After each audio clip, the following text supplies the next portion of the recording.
Welcome to the Slop Temple. We pray this video helps. In this video, I will explain how to make iced coffee. First, brew your coffee stronger than usual to account for dilution from ice. You can use a drip machine, French press, or pour over. Once brewed, let it cool down to room temperature. This prevents the ice from melting too quickly and watering down your drink. Now, you're ready for the next step.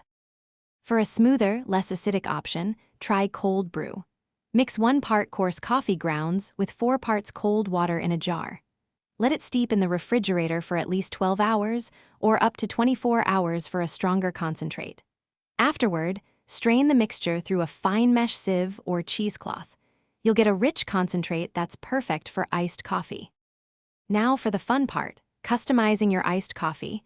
Once you have your chilled coffee or cold brew concentrate, pour it over ice. Add your favorite milk or cream or a non-dairy option like almond or oat milk. For sweetness, try simple syrup, which mixes in easily, or a flavored syrup.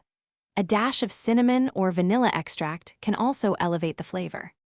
To ensure your iced coffee is always delicious, here are a few tips. Make coffee ice cubes by freezing leftover coffee. This prevents your drink from getting watery. Chilling your glass beforehand also helps keep your coffee colder longer. Remember to adjust the coffee-to-water ratio to achieve your preferred strength. Enjoy your perfectly crafted iced coffee. Thanks for watching. Consider subscribing if we helped you.